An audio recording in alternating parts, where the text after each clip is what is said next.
ተመልካቾቻችን ክረፍ ተመልሰናል። እየተከታተላችሁ የምትገኙት የሕያው ምስክር ሳምንታዊ ቴሌቪዥን ዝግጅታችን ነው። ይህን ዝግጅት በአየር ላይ በኢቫንጀሊካል ቴሌቪዥን የምትከታተሉ እንደዚሁም በዩቲዩብ አድራሻችን ሲኤምኤን ቲቪ ኢትዮጵያ ብላችሁ እየተከታተላችሁ የምትገኙ በመላው ዓለም የምትገኙ ኢትዮጵያውያን ኤርትራውያን መርጣችሁ ስለምትከታተሉ እናመሰግናለን። እንግዲህ ከረፍት በፊት የዛሬ እንግዳይ ወንድማችን አለማየሁ ስንታየው ነው። ወንድማችን አለማየሁ የሰላም ጉዞን ጀመርክ። መዳረሻ ምን ሆነ? ምን የተለየ አጋጣሚ ነበረ በዛ ጉዞ ላይ? በጣም ጥሩ ነው። የተለየ አጋጣሚ ያው ለዚሁ ነገር መነሻ የሆነው ያ ነው። እግዚአብሔር ሲረዳ መውጫውን ያዘጋጅልሃል። እንግዲህ አንድ ቃል አለ፣ ከችግሩ ጋር መውጫውን ያዘጋጃል። እና ደርግ ወደቀ ተበተን ነው የሚባለው። በሰው ዘንድ ተበትናል፣ በእግዚአብሔር ዘንድ ደግሞ ህይወት ቀጠለ እና መጨረሻ ላይ ያ ሰላም ጉዞ ወደ ትግራይ ሆነ። ትግራይ ሲደርስ ልዩ አቀባበል አደረጉት። ያው ተቀበሉ። ኢንፎርሜሽኑም ሆነ በኒውስም በሚዲያም እነሱም አርጎ ልዩ አርገው አሳለፉ። ቀጥሎ ደግሞ ወደ ሁለተኛ ወደ አማራ ክልል መጓዝ ነበረብኝ። ወደ ባህር ዳር ተጉዤ ደረስኩኝ። በወሮታ አርገ በጋሳይ በወሮታ ባለምሳጋ ያን ውጊያ ላይ የወደኩባቸውን ቦታዎች እያየሁት አምላክን እያመሰገንኩ እዚህ አጥንቴ ይቀር ነበር ዛሬ ሄጅ መጥቼ ደመን እየረገጥኩ ነው እያልኩኝ በተለይ በአለም ሳጋና በወሮታ ማዕከል ላይ ባለችው ቦታ ወደ ጎንደር የተመታበት ቦታ ነው። አዎ ወደ ጎንደር አቀናው።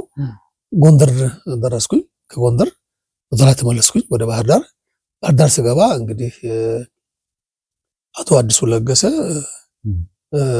የክልሉ ፕሬዝዳንት ነበሩ በሽግግር ጊዜ። እሳቸው ጋር ደረስኩኝ። አሁን ታደሰ ጥንቅሹ አለ፣ በሁለቱም አሉ በህይወት እና እነሱ ጋር ደረስኩ። እነሱም ልዩ አቀባበል አደረጉ። ያው የክልላችን የሰላም ተጓዥ ነው፣ ልክ እንደ ሯጭ አድርገው የክልላችን ስም ያስነሳ ነው በሚል በሞቱ ከየት እንደመጣው ምን እንደሆነ ጉዳያቸውም አይደለም፣ ግን ያላቸው ምንድነው ክልላቸውን በማስጠራት በጣም ደስ ብሏቸዋል እና በጣም ደስ ብሎ አቀባብለው ከዛ በኋላ እንግዲህ መጨረሻ ላይ አቶ አዲሱ እጅግ አድርጌ የማመሰግነው እንግዲህ ልጅም በመሆነ በየቦታው ሲደርስ ድካም ላይ ሲወርቅ እናቶችም እንዲያግዙ ሴቶች መዋቅር ነበረ። እነሱም ተቀብሎ ምግብ እንዲያዘጋጁ ምግብ በማይገኝበት ቦታ እግርቢያም ሕክምናም እንዳገኝ ወገሻም ወረዳው ወይ አካባቢው ህብረተሰብ አዘጋጅቶን ጠብቆ አድርጎ ረድቶኛል። ከባህር ዳር በኋላ በቃ ኑሬ አልጋ ባልጋ ሆነ። ማነው እርምጃ ብዙ አልከፋኝም። አውሬ ምናምን አላጋጠመም መንገድ ላይ? ወይ አውሬ ያጋጠመው ወለጋ ላይ ነው። ወለጋ በቡሬ ወለጋ ሲል ነው እና ከአማራ ክልል ተነሳው በዚህ በዳንግላ አርጌ በዚህ በቡሬ ወለጋ ላይ ደረስኩኝ። በቡሬ ሲል እነዚህ አባይ እንግዲህ ሁለት ናቸው። በዚህ በቡሬ ወደ ወለጋ መሻገር አባይና በዚህኛው አባይ አለ። በወዲያ በኩል ሲሻገር መንገድ ላይ እባቦች ነበሩ። እኔ ያው ሰዓቱ እንደድልኝ በፀሐይ የሚጓዘው ፀሐይ ላይ እባብ መንገድ ላይ ይወጣል። በፀሐይ ይወጣልና ይወጣል፣ ወደ ውሃም ይሄዳል። ያንን እባብ አላሳለፍ ብሎ ቁጭ ብዬ መንገድ ዘጋብ። መንገድ ዘጋብኝ። ግን ከእባብ ሸሽቼ የገባሁበት ራሱ እባብ ላይ ቁጭ ብዬ ነው እንጂ ሳር ለብሰው ቁጭ ብሏል። አላወቅኩትም። እንዲህ መንገድ ሲዘጉ ድንጋይ መወረር ምናምን አይሸሹም? ኖ እባብን መንካት የለብህም። አይልቅህም። ይሄኛው ከቻልክ መግደል አለብህ። እንደውም እባብን እኔ አሁን ያተባርኩት ከጎፋ ውስጥ ነው እና እባብን ሳር ነቅለ እባብና ይሄ አንበሳ ስታገኝ ሳር ነቅለ ትወረውራለህ። ሳር ነቅለ አንተ ከወረወርክ ማንኛውም ሰው በደቡብ ሳይንቀሳቀስም እና ያንን እባብ አሁን እባብ ትልቅ እባቦች ናቸው። ያዩሃል፣ ጥሩ አይተናኮሉ እንቅስቃሴን ይከታተላል። ያልሆነ እንቅስቃሴ ካሳየ ወዲያው ይተፋብሃል። ግን እባቡን እንዳየ እሱም እንዳየ አንተም እንዳየው ምንም ማድረግ የለብህም። መደንገጥም ወዲያው ማለት የለብህም። ምናምን ከፈለክ ያውቃል እሱ ወርዲ ያውቃል እሱ። ስለዚህ ድንጋይ ፍለጋ ምናምን ካልከማ ወዲያው ይለቅብሃል። ስለዚህ እባብን ስታገኝ ሳር ታጭድና ከአካባቢ እንዴት ተወረውራለህ? ቀጥ ብሎ ይሄዳል። አይነካም። አንተም ታልፋለህ። አንበሳም እንደዛ ኦኬ፣ አጋጥሞሃል? እንደዛ አጋጥሞኛል። እሺ። ስለዚህ አንበሳም ስታገኝ አንበሳ መንገድ ላይ ቁጭ ይላል። አንበሳ መሰለ ስታይ መደንገጥ የለብህም። ዝም ብለህ እንጨት ፍለጋ ምናምን። ስለዚህ ያለው ሳር ነቅለህ ሳሩን ስታነሳ ሊመታኝ ነው ብሎ ያስብ ያውቃል። ኦኬ። አጋጥሞሃል? ግን አንተ አጋጥሞኛል። ስለአጋጥሞኛል አንበሳም አጋጥሞኛል፣ እሱም አጋጥሞኛል። እሺ። ስለዚህ ይሄንን ሳር ተነቅልና ትወረውራለህ ለጥሎ ሄደ። ስለዚህ ወለጋ መስመር ላይ እነዚህ ብዙ ሰፈራ ነበረ።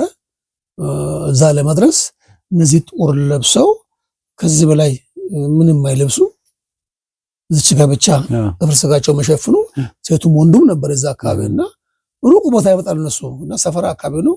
ብዙ ከወሎ መጡ ሰዎች ሰፈሩ ነው ብሎ የምገመተውና እዛ ጋር አጋጥሞኛል። አንበሳውን ነገር እስቲ አንበሳውን የት ነው ያገኘህ? አንበሳው ገሞጎፋ ውስጥ ነው። ጎፋ ውስጥ በሳውላ አካባቢ ወደ አርባ ምንጭ በደረገው ጉዞ ላይ ብቻዬን ወደ ጎፋ ጉዞ ላይ ብቻዬን መጣ። መንገድ ላይ ቁጭ ብሏል። ወንዱ ነው ቁጭ ብሏል። ስለዚህ መንገድ ላይ ቁጭ ብሏል። እሱን ስታገኘው ሳር ትነቅልና ትወረውራለህ፣ እሱ ይሄዳል። ያንን ነው እንደድለው ነው ያወቅሁት። ጎፋ ስላደኩ ነው። እንደሱ አድርጋ አለፍክ? አንበሳው አድርጋ አለፍኩ። እንደዛ እና ምንም አልተናገረም፣ ምንም አልጮኸም፣ ምንም አላለም። ኦኬ። አልተናገረም። ስለዚህ ድፍረት ይጠይቃል። ግን በላኝ ብለህ አላሰብኩም? ወደ አንበሳን ያየ ሰው አልደነገጥኩም። ለምን? ጎፋ ስላደኩኝ። ከዚህ በፊትም ልምዱ አለና የምሰማው ነገር እባብ እንደው ጎፋ ውስጥ አለ እኮ። በጆሮ ነው የምሰማው እንጂ በአካል ስታገኝ ለመጀመሪያ አይቼዋለሁ። በልደተም አይቼዋለሁ አንበሳን። እድገተ ጎፋ ውስጥ ነው። ከዛ ከወንገላዊ ወንድሜ ጋር ሄጄ እዛ ነው ያደኩት። ስለዚህ ታገኘው ነበር። ስለዚህ እባቡም እዛ አለ፣ እንትኑም እዛ አለ። እኔ እንግዳ አልሆነብኝም። ስለዚህ ከሱ ውጪ ያጋጠመ እዛች ቦታ ላይ ሽፍታዎች ያጋጠሙ ልብስ አስወለቁ። የት? እዛችው ከወለጋ አልፌ አሁን ከተማ ወርጬታለሁ። ከቡሬ ወለጋ አልፌ ሄጄ በማድረበት ከተማ ላይ ከተማ በደለችም ዝም መደብ ላይ 50 ሳንቲም ከፍዬ እዛ መደብ ላይ አደርኩኝ። ጠዋት ስነሳ ጠብቀው መሳሪያ ታጥቋል። 3 ናቸው። አውልቃሉ ያለ ሁሉ አውልቁ። ነገርካቸውም? ሰላም ተጓዥ ነው የሚለው ሽፍታ ናቸው። ከምን ነገራቸው ወይ ሌላ ሲጠብቁ የገበያ ማግስት ነው። ሌላ ሰው ወይ ነገር ይጠብቁ አድሮ የሚሄድ እኔ አጋጠምኳቸው። ምንድነው አሉ የባንዲራ አዩ ነጩ ምንድነው? ይሄስ ግድ የለም ነጩ ምንድነው አለ። የሰላም ምን ልታደርግ ነው አለ። ሰላም ተጓዥ ነኝ ስለው ሳቅብኝና አንተ ብሎ ተጓዥ ሰላም እዛ ጋር ወታደር እዛ ጋር ይላል እና ወርቀቱ ላይ መቶ አለቃ ምናምን ይላል። መቶ አለቃ ነበርክ? ማዕረግን እኮ አልጠየኩም። እሺ። እና እንዲህ እንዲያደርገው አዩና አሁን ሰላም እናንተ ሆናችሁ ሰላም ትጠይቁታል? አዎ እሺ በቃ ሄድ አለ። ከዛ በኋላ ገንዘብን ወሰዱ። ይሄ ለኛ ይጠቅማል አሉና ገንዘቡን ወሰዱ። እንዳሁኑ ሞባይል ምናምን የለም እና ገንዘብን ወሰዱ። እኔ ተጎጂ እኔ ስለተረፍኩ ብቻ ነው እንጂ ስለ ገንዘቡ አይደለም። ከዛ እዛ ጋር በቀጥለው ካምፕ ሄጄ ለወታደሮች ነገሯቸው። እነሱም ደግሞ ተናደዱ። በቃ ገንዘብን ግን መለሱ ወታደሮቹ። እነሱ አዋተው ሰጡ። ወታደሮች ምን ጊዜ ወታደር ያደረጉ። ከዛ ለቀምት ገባው። ከለቀምት እንግዲህ እንደነገርኩት ትናንትና እንደ ኮምቦልቻ ደረሼ ከዛው አድርጌ በዚህ የነቀምቱ ኮምቦልቻ ማለት ነው። የነቀምቱ ኮምቦልቻ እዛ ጋር አባጮ ወረዳ እዛ ደረስኩኝ። ከዛ በኋላ ተመለሽ ለመጥቼ ደግሞ በዚሁ እንትን ከተማ አሁን ስማቸው የጠፋብኝ ነው መጣው እና እዛ ከተማ ደረስኩኝ። ከዛው አድርጌ ደግሞ በአምቦ አድርጌ አዲስ አበባ የመድረስ እድሉ አጋጠመኝ። አዲስ አበባ መጣ። ማን አገኘ? አዲስ አበባ መጣውና ማንንም አዲስ አበባ አስተዳደር ላይ ሪፖርት አደረኩኝ። ማን ነበር ያኔ? አዋሽ ባል ነበረ። አሁን እንግዲህ ይኖር በህይወት የለም ብለው አዲስ አበባ ከንቲባ አይደለም፣ ከንቲባ አይደለም፣ የአዲስ አበባ የፖለቲካ ምናምን ኃላፊ ነበረ። እሱ ጋር ተገናኘው። እሱ አንከባከበ፣ እሱ አገኘው። ከዛ በኋላ ብዙም ትኩረት አልሰጡትም። ያው ሀገር አቀፍ ስለሆነ እኔም ደግሞ ጉዞን ደግሞ ወደዚህኛው ወደ ሀረር መስመር ቀጠልኩኝ። አዲስ አበባ የፖሊስ አዛዥ ነው? አዲስ አበባ ደህንነት ኃላፊ ነው አሉ። አራንቺ ነው አይደለም፣ አዋሽ ይባላል። አዋሽ ይባላል። ከሱ ቀጥሎ ክንፌ ነበረ። ክንፌ የሞተው እና ክንፌ ነበረ። እነሱም በቃ ወዲያ አሉ፣ ሸኙኝ። ከዛ እንግዲህ አዲስ አበባ ደረስኩኝ። በዛ ዞር በወዲህ ደግሞ ቀጠልኩኝ በወዲያ በኩል። የሀገር መሪ ማለት ያኔ ጠቅላይ ሚኒስትር መለስ ዜናዊ አላገኘኋቸውም። እዛ ጋር አላደረሱኝም። ኦኬ። አዎ። ቴሌቪዥን አልታየም? በቴሌቪዥን አልታየም። በጋዜጣ ብቻ በአዲስ ዘመን ጋዜጣ ሁሌ ይታወጃል፣ በሬዲዮ ይታወጃል። እነሱ ተወካይ አላቸው በየአካባቢው በየከተማዎቻቸው ሲገባ እነሱ ሊምን አሁን ለምሳሌ ደሴ ላይ አለ፣ ወልዲያ ላይ አለ፣ ወረታ ላይ አለ ነው ወልዲያ ላይ አለ፣ ደብረታቦር ላይ አለ፣ መቀሌ አለ፣ እንዲሁ ጎንደር ላይ አለ፣ ባህር ዳር አለ። እንዲህ ያደረገ እነሱ በቃ ብዙ ረዱኝ። ስለዚህ በምን ተጠቃለለ መጨረሻው ላይ ኢትዮጵያን ጉዞ ሲጠቃለል እንግዲህ ወደ ኢትዮ ኤርትራ ላይ በነበረው ጉዞ ላይ ኤርትራ ሲገባ ጴጥሮስ ጋር ይገባ ነበር። እንግዲህ ኤርትራ ገባ። አዎ ከዚህ ተነስቼ ድጋሚ ደግሞ የእግር ኤርትራ ገባው። ከአዲስ አበባ ከአዲስ አበባ እስከ መቀሌ ሄጃለሁ። ስለዚህ ድጋሚ ያ መንገድ መጓዝ የለብኝም። እስከ መቀሌ በመኪና ሄጄ ከመቀሌ ወደ ለምን በፊት ኢትዮጵያን ስለሆነ ቱር ማድረገው መቀሌ ደርሼ ወደ ጎንደር ተመልሻለሁ በወልዲያ።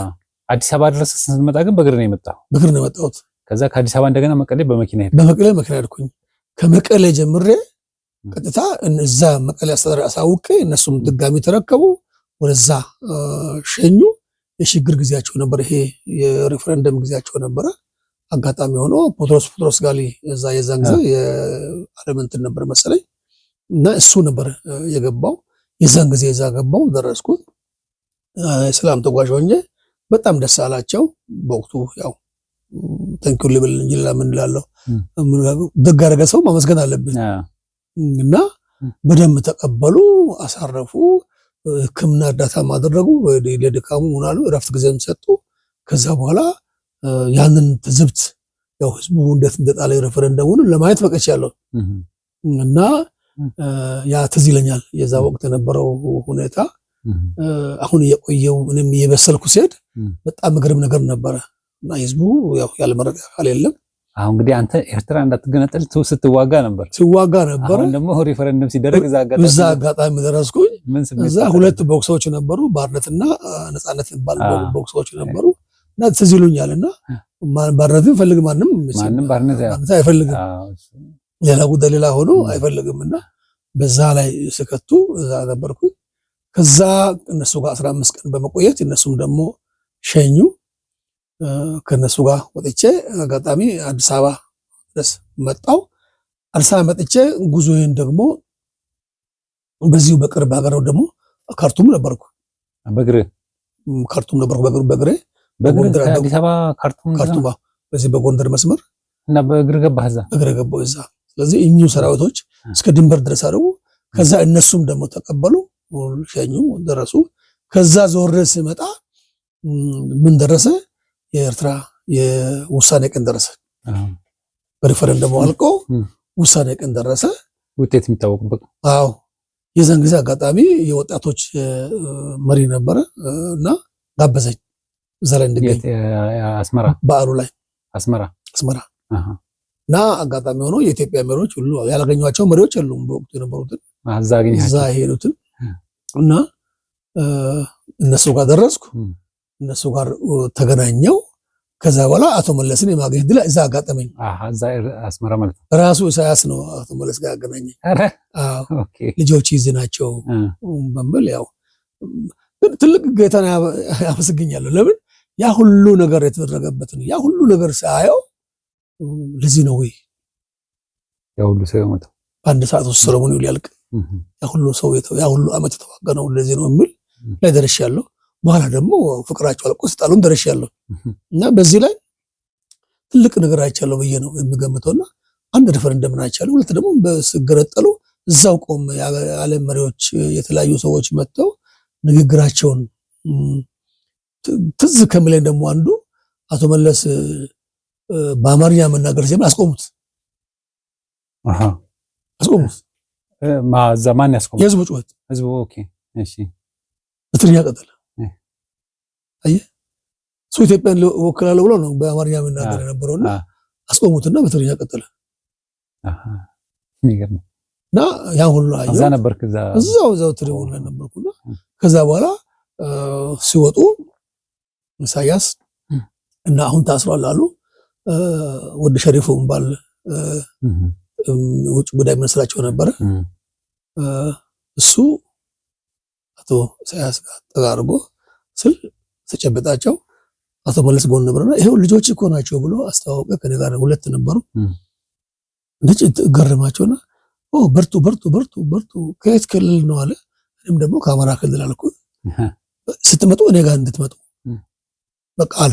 ኦኬ ከጎን ላለው አንድ ፍስሐ አፈወርቅ የሚባሉ አጭር ሰውዬ ነበሩ። የእሳቸው ፕሮቶኮል ነገር ናቸውና ፍስሐ እኔ ጋር እንድመጡ ስመጣ እንድገቡ ግን አቶ ፍስሐ ደግሞ በኋላ በር በዚህ በታቦቱ በኩል ምናምን ብሎ አስረዳም። ትመጡ በዚህ በኩል ቀጥታ ገቡ እኔ አስጠሩ ብሎ አሉ። ከዛ ጌታ እንግዲህ ገባህ ታዲያ መጣ? አዎ መጣ። ከዛ አስመራ ቆየው። አስመራ ብዙ ውይይት ከወጣቶችም ጋር አደረግን። ብዙ ነገር አሳልፍ ከአቶ ኢሳያስም ጋር ተነጋገርን። እንደዚሁ አብረን ቁጭ ብለን ምን አወራችሁ? ከአንድም ሶስት ስለ ኢትዮጵያ ጉዳይ፣ ስለ ፖለቲካው፣ ስለምኑ ምን አወራችሁ? ያው እሱ ስለ ሰላም አንድ እንደሆንን ተናጥለን መኖር እንደማንችል ፖለቲካዊ ነው ዝም ብሎ ነገር ነው እንጂ ይሄ አይደለም የምለው ነገር ነው። ሌላው ትልቁ ነገር ደግሞ ብዬ ያሰብኩት እንግዳ መግባት ጀምር አየር ማረፊያ ላይ ወታደሩ ከለከለ እና ብዙ ሰዎች የታሰሩበት ነበርና ከተማው በቃ እንዳልነበረ ታገተ እንቅስቃሴው ማለት አልከበኝ። በዓሉ 3 ቀን ስቀረው 4 ቀን ስቀረው ወታደሮች እንቅስቃሴ አደረጉ። ኢሳያስ ራሱን መንግስት አድርጎ ሲያስቀምጥ ማን ነው አንተን መንግስት ያደረገው? የራሱ የኤርትራ ወታደሮች አመፅ አነሱና እምቢ አሉ። ከዋናው ከክፍለ ሀገሩ እዛ ሆኜ ነው እንግዳ መግባት ጀምሯል። እኔም ውስጥ ነው ያለው። ፍራቻው ነው ሱዳን ምናምን እንግዳ ገብቷል። አስቀድሞ ምግቡ እንግዲህ መሪዎች ሲመጡ አስቀድሞ ምግቡ ሰዎች ደግሞ እነሱ ሁሉ ገብቷልና በኋላ ይሄ ሆነ። አቶ ኢሳያስ አይነ እያየ ነው በእግሩ የተራመደ ወደ ኤርፖርት ሄደው እንግዲህ ከክልሉ ከካቴድራል አካባቢ ነው ክፍለ ሀገር ጽሕፈት ቤት ከዛ ተነስቶ እስከ አየር ማረፊያ መሄድ ሩቅ ነው። ያን በእግሩ ሄደው አስማምቶ መስከረም አደባባይ ይባላል ስቴዲየማቸው። እዛ አደባባይ ላይ መጥቶ እኛ ምንም የለንም፣ ማን ነው አንተንስ መሪ ያደረገው? መሪስ በ5 ዓመት ያለው ማን ነው? ትግል ላይ እንደበስ ነው። አይ የግድ ይሄ ነው እኔ መሪ ማን ነው እንት ያገደው ወታደሩ። ወታደሮቹ ከዛ ያችን ነገር ለማሳለፍ እናንተ የሰማችሁ ነው ነበርኩ ነው እዛ። ኦኬ እና እንደዚህ ነው እኛ አቅም የለንም፣ የምንጠብቀው የኢትዮጵያ መንግስትና የኛ ዜጎች ውጪ የምሩ ዜጎች ናቸው፣ ገንዘብ የለንም። የታለ ያነዳጁ የታለ ያወርቁ የተባለው ፖለቲካ እንግዲህ ካድሬዎች የሚያወሩት ነገር አለ እና ህዝቡን ለመያዝ ኢትዮጵያ ተዘርፋለች ከኛ እንዲኛ ሀብታም ነን ማለት ነገር አለና ያንን በተግባር ፈለጉ። ከዛ አመፃ አነሱ። በኋላ አንድ ጋንታ ወይ አንድ ቡድን እንቅስቃሴ ብሎ ሰዎቹን መልሰው አሰራቸው። ወደ ተኩል ምናምን ባሉ ሰዎች ነበሩ፣ ዘፋኞች ማለት ነበሩና እነሱ አሰራቸው። ይሄንን አየሁት። ከዛ በኋላ ያው የራሳቸውን መንግስት ሲመሰረቱ እዛ አየሁትና አጋጣሚ ሆኖ እነሲየን ሀየሎምን ሌሎቹንም ሌሎች ሰዎችን ማግኘት እድሉ አጋጠመኝ። ከዛ ወደ አዲስ አበባ መጥቼ እንግዲህ ሳሳጥረው አቶ መለስን አገኘሁት። አገኛቸው? አዎ። ከዛ ተቀበለ። እንግዲህ ትልቅ ነው፣ ትህትና አለው። ቤተ መንግስቱ ገባ? አዎ። እና በጀርባ በኩል ተባለው መጣው ወዲያው ተረከቡ። የአዋሽን ባለው ድጋሚ ተጠራ። ወዲያው ወስዶ ቱሪስት ሆቴል አሳረፉ። ቱሪስት ሆቴል ለዛ ጊዜ እንዳውኑ አልደከመም። ትልቅ አሉ ባሉናቸው ለጊዜው ይረፋለ። በነጋታው 2 ቀን ካደረኩ በኋላ ወደ ቤተ መንግስት አመጡ። እቺ የደህንነት ቢሮ የኋላው በር ገስታውስ ነች፣ ድሮ ገስታውስ ነችና እና አዲሱ ለገሰ እነ ገብሩ አስራት እነ ስዬ አብርሃ እነ ታደሰ ገሾባል እንግዲህ ተርክሰባለ እነሱ ያድሩበታል እዛ ጋር ሌላ ሰው አድረምና እዛ ውስጥ እረፍት ተባልኩና እዛ ውስጥ ገባሁ። አሁን ከነሱ ጋር ከነዚህ አሁን ከምላቸው ሰዎች ጋር ምግብ ቤት መንስ ቤት ነው። ሁላችንም እዛው ምግብ መብላት አብራቸው ቁጭ ብዬ ማውራት ነበርና ያ የኔው አቶ መለስ ጥላሁንም እዛ ነበረ። ደስ ብሎት እሱ እየኮራ ነበርና የኔ ልጅ እኮ ነው ከኔ ጋር ነው እንደሚጓዘው እየተባለ ነበርና ጌታ ረድቶኛልና ያ ጊዜው በዛ ምን አወራችሁ ከጠቅላይ ሚኒስትሩ? ያው ይሄንን የተዋስኩባቸውን ልክ አንተ እንደምትጠይቀኝ ምን አጋጠመ፣ ምን ችግር ነበረ፣ ምንድነው ሲባለው ነገር ነበረ። የህብረተሰቡን ደግሞ ያው ህብረተሰቡ ደርግ በመውደሙ ደስተኛ ነው። ግን ያንን ነው ያየሁት። ይሄንን ነገርኩት። እንግዲህ ህዝቡ እንደተረጋጋ ውጊያ መቆሙ እንደተረጋጋ፣ በተለይ ሰሞኑ ክፍል ላይ ደግሞ ደስተኛ እንደሆኑ፣ ደቡብ ክፍል ያው ውጊያውም አልነበረም፣ ነገር ግን ስርዓቱ ከፍተኛ በደል ስላደረሰ ደስተኛ እንደነበሩ ይሄንን አይቻለው በሚል ያው ይሄ ያየኸው ነው። ያው ምስክር አንተ እንደምትለው ያው ምስክር ነገርኩት። ደስ አለው። ከዛ በኋላ እሺ በቃ ለአንድ ተወሰነ ቀናት እዚህ ገስት ሃውስ እረፍ፣ ከዛ በኋላ ከታተልና ከሰዎቹ ጋር አገናኛለሁ አለ። እንደተባለው አገናኘ እና ትልቁ ሲራ ነበረኝ ቤታው በላይ አሁን በህይወት አለ እዚህ ያጋርና እሱ እንደ እንትን ሲረዳኝ ነበረ። ከዛ ገስት ሃውስ ገባ ምንም ሳይቸግረኝ አብለ የተከፈለ ከነሱ ጋር ገስት ሃውስ ማለት እዛው ቤተ መንግስት ግቢ ውስጥ ማለት ነው። ደህንነት ግቢ አሁን ደህንነት ከልሏታል። ለብቻ በፊት ግን የኋላ በር መግቢያ ነው። እሱ ገስት ሃውስ ነው። ደህንነት አሁን አሰፍቶ እሷንም ጠቅልለው ወስዶ አራግፎታል መሰለኝ። ቢሮዎች አሉ መሰለኝ። የኋላኛው በር ነች እና እዛ ከፍተኛ መንግስት ደርግ የሰራት ነች እና ያ ነበረ እና እግዚአብሔር ይመስገን። ከዛ በኋላ ነው እንግዲህ ብዙ ታሪኮች የሆኑት። ወደ ስራ እንድገባ ተደረገ። ወደ ኢትዮ ኤርትራ የወጣቶች ለልማት መቀስቀስ የሚለው ፕሮጀክት ነበራቸው። በዩኒሴፍ ስር የነበረ ፕሮጀክት ነበረ። ፈንድ የሚያደርገው እነሱ ናቸው። እነሱ ጋር ከተገናኘው በኋላ ቢሮ ከያዝኩ በኋላ አንድ አይዲያ ደግሞ መጣ። ያ አይዲያ ደግሞ ተጠራውና እንደዚህ ብታረግስ ኢትዮጵያን ያው ሰላምና ዲሞክራሲ መስፈኑን አይታልና ደግሞ ለኢትዮጵያ ወዳጆች ለወጣቶች ሌሎችም ብታበስራቸው የሚለውን እንደያው ምስክር ሆኜ ውጭ እንዴት ተደረገ። ወደ 10 ሀገር ነው የወጣሁት። ከኢትዮጵያ ወጣ። የት ከኢትዮጵያ የሄድኩት ኢታሊ ነው። ከዛ ፈረንሳይ፣ ከዛ ጀርመን ባርሊንና ፍራንክፈርት፣ ሉክሰምበርግ፣ ቤልጅየም፣ ግሪክ እነዚህ ነገር ከእንግሊዝ ጨምር ያደርግና ወደ ሆላንድ ተመለስኩ። ያው አሁን የቀረውበት ሀገር ነው። በዛው እንደወጣ ቀረ ማለት ነው። እንደወጣው የቀረውበት ምንም ነው ነገር ይሄ ነው ብዬ የምናገረው ኬዝ የለኝም። ግን ከኔ ጋር የሄዱት 3 ነበሩ፣ 2 ነበሩ በኔ ላይ ጭምር 2 ነበሩ። እነሱ ለካ እዛ ጋር ቼን ነበራቸውና አጋጣሚ ሆኖ ብራሰልስ ላይ ኤምባሲ ካስቀመጠን ሆቴል ላይ ወጡና ማንን ያገኘ ዶክተር ነገደ ጎበዘን ያገኛሉ። ዶክተር ነገደ ጎበዘ ታዋቂ ሰው ናቸው። የደርግ ፖለቲካ ነው በሜሶን ነው ምናምን የደርግ ፖለቲካ አርክቴክት ነው የሚባለው እና እሳቸው ጋር ተገናኙ። ጠፉ ከሆቴል ጠፉ። እንግዲህ ኤምባሲውን አስቀመጠን ወስዶ ባልሳሳት አምባሳደር ፒተር ገብርኤል ባል ነበሩ፣ በኋላ ዩኤን ነበሩ። አሁን የት እንዳለው አላውቅም። እና እሳቸው እዛ እንደተኛ አድርገው እንክብካቤ ነበረኛ።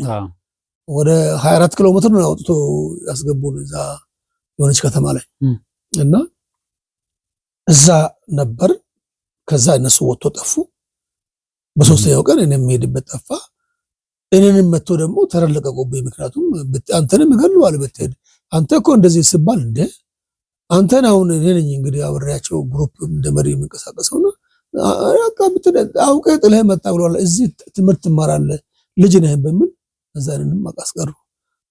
ጌታን ማመሰግነው ያው ማውቀው ነገር የለም። ወደ ፖለቲካው ሳልገባው ፖለቲካ አለ እዛ ፖለቲካ በሽ ነው እዛ እና እንቅስቃሴዎች አሉ። የተለያየ ፖለቲካ ስም አለ እዛ ፓርቲዎች እና እንደ መጀመሪያው ጊዜ እንደምታውቀው አንተ እዚህ ሁሉ አለ ሁሉ አይነት አለ እዛ እና እንደ ምግብ መርጠህ ትበላለህ። እዛ ፖለቲካው መርጠህ ትይዛለህና አልገባውም ምን በቃ ስለዚህ ምንም አልተበደልኩም። ምን ብዬ ነው ፖለቲካው ቢሰብኩኝ ምን ብሎ ነው እኔ ልማትን ነው የምደገፈው እኔ ፖለቲካው አላውቀውም በሚል ቀረው እና እስካሁን ድረስ የምልህ እሱ ነው። እስካሁን ድረስ ፖለቲካ ውስጥ አልገባው ለወደፊትም አላማ የለኝም። ልማትን ብሎ ነገር ላይ ሁሉ ጊዜ በአይምሮ ላይ ያለ እና ይሄንን በዛ ቀረው። እንግዲህ ከዛ በኋላስ እንግዲህ ቀረ ከዛ ኑሮህን እዛ አደረክ። ኤምባሲ ስታፍ የነበርከው በዛን ጊዜ ነው ወይስ ከዛ በፊት ነበር? በኋላ እሱ ደግሞ ሌላ ታሪክ ነው እና ኑሮዬ ሲቀጥል ከዛ በኋላ የራሴን ቢሮ ትምህርቱንም ቀጠልኩ። ማለት እዚህ መቅረትን ሲያውቁ መንግስት አልተቀየመም እንዴ? ላከ መንግስት አልተቀየመም። እኔ በወቅቱ ከነበረው ካውንስል ጋር ግንኙነት አለኝ። ምክንያቱም በዚህ ቀርቼ ነው ነገርኳቸው። እንደውም ደገፉኝ። ምንም ችግር የለም በምን ደገፉኝ። እኔም እዛ ነዋሪ ሆኜ እዛ ቀረው። ወረቀት ለማግኘት ብዙ ጊዜ ፈጀብኝ። በዛ መካከል ላይ ቋንቋቸውን በመማር ኢንተግሬት አደረኩኝ እዛ ሀገር ላይ። ከዛ አንድ የልማት ቢሮ ከፈትኩ። የምን ልማት? ፈንድ ማፈላለግ ኮርስ ወሰድኩኝ። የፈንድ አፈላለግ ኮርስ ወሰድኩ። ቋንቋቸውን በደንብ አድርጌ እዛ ተማርኩ። ትምህርቱን ገፋውበት። ከዛ ያንን ደግሞ በጎ ነገር ላይ ምን ላድርግ ብሎ ነው እና በወቅቱ ላይ አንድ ቴሌቪዥን ጣቢያ ከፍቼ ነበር ከህብረተሰቡ ጋር ሆኜ የኢትዮጵያን ቴሌቪዥን ጣቢያ ኦሞ ኢትዮ ቲቪ ብዬ ኦሞ ወንዝ ነው እና ኦሞ ኢትዮ ቲቪ ብዬ ከፈት። በሳተላይት ነው የሚተላለፈው ወይስ በምንድን ነው? እዛው መንግስት የፈቀደው ህብረተሰቡ የራሱን ቋንቋ እንዲያዳብር ኢንተግሬት እንዲያደርግ ብሎ መንግስት ፈቀደ። ፈንድ ያደርጋል። ስለዚህ በአየር ላይ ነው የሚተላለፈው። በአየር ላይ ነው የሚተላለፈው። እዛው ራሴን በራሴ እየቀዳው የኢትዮጵያን ባህል ያስተዋውቁ ነበረ። ዩቲዩብ አልነበረም፣ ዜናም አልነበረም። ይሄ ዜና አንድ ኢትዮ ዜና ነበረ። ኢቭን ተቃዋሚዎቹም ለነሱ ይልፉ ነበረ ዜናውን ለማስተላለፍ እና በዛ ነበረ። ከዛ በኋላ እየሰራው ስቆይ እዛው ላይ ሆኜ ከዚህ ከኢትዮጵያ የሚላኩትን ፕሮጀክቶች እዛው እየገለበጥኩ ለወላይታ ልማት ማህበር፣ ለአማራ ልማት ማህበር፣ ለትግራይ ልማት ማህበር እያገዝኩ በአንዳንድ ጥቆማ እየሰጠው ድጋፍ የሰጠው ቢሮ ሁሉ ተረክቤ ከዛኛው ሀገር መንግስት ፈንድ አግኝቼ ይህን ሳግዝ ነበረ። ከዛ በኋላ መጨረሻ ላይ አንድ ችግር አጋጠመኝ። ችግሩ የህዳሴ ግድብ የዛ ሰብሳቢ ነበርኩኝ። የኮሚኒቲው ለ13 ዓመት የኢትዮጵያ ኮሚኒቲ ፕሬዝዳንት ነበርኩ በኔዘርላንድስ ላይ። ቀጥለው ደግሞ የህዳሴ ግድብ ፕሬዝዳንት ነበርኩኝ ከዶክተር ካሱላላ ጋር በመሆን የህዳሴው ግድብ ፕሬዝዳንት ስትል የምን ፕሬዝዳንት? ህዳሴ ግድብ ሲጀመር ውጪ ላይ ኢትዮጵያኖች እና ትውልደ ኢትዮጵያኖች ቦንድ እንዲገዙ በማስተባበር የማስተባበሪያ ቢሮ የማስተባበሪያ እና እዛ ላለው ኮሚኒቲ ተወካይ በመሆን በመንግስት ደረጃ ዶክተር ካሱላላ አሉ። በዚህኛው ደረጃ ደግሞ እኔ ያለው በህዝቡ ደረጃ በዛው ሊንክ አድርገን ስንሰራ ነበረ። በዛው አጋጣሚ አንድ 2-3 ለማለት ህዳሴ ግድብን በቅቼ ያለው አይተዋል። አሁን እንግዲህ መመረቂያውም ደርሷል። ስለዚህ እጅ ያለበት ማለት ነው። እንግዲህ እጅ ያለበት በጣም ጥሩ። እንግዲህ አሁንም ሰዓታችን መልሶ አለቀ። ያው ከዛ በኋላ እንዴት ወደ አገልግሎት ገባህ? ራሱ አልነገርከንም። ኤምባሲ ውስጥ ገብተህ የሰራኸውን ነገር አልነገርከንም። ከዛስ መቼ ነው ወደ ኢትዮጵያ የተመለስከው? እሱንም በተመለከተ የሚቀጥለው ሳምንት ነገርናል ማለት ነው። ተመልካቾቻችን የዛሬ ዝግጅታችን እንደገና ይኸው ሰዓቱ አልቆ ታሪኩ ሳያልቅ አልቆብናል። የሚቀጥለው ሳምንት ግን ከቆመበት ይቀጥላል። ስለዚህ ጠብቃችሁ እንድትከታተሉ አደራ እላችኋለሁ። በተረፈ ያው እንደዚህ ሰዎች እየመጡ ምስክርነታቸውን እየሰጡ ነው የሚገኙት። ስለዚህ እናንተም ምስክርነት ካላችሁ መጣችሁ ለእግዚአብሔር ክብር ተናገሩ። በተረፈ ሳምንት እስከምንገናኝ የምንሰናበታችሁ ተስፋዬ ካሳሁን ነኝ። እስከ ሳምንት ድረስ እግዚአብሔር ይባርካችሁ።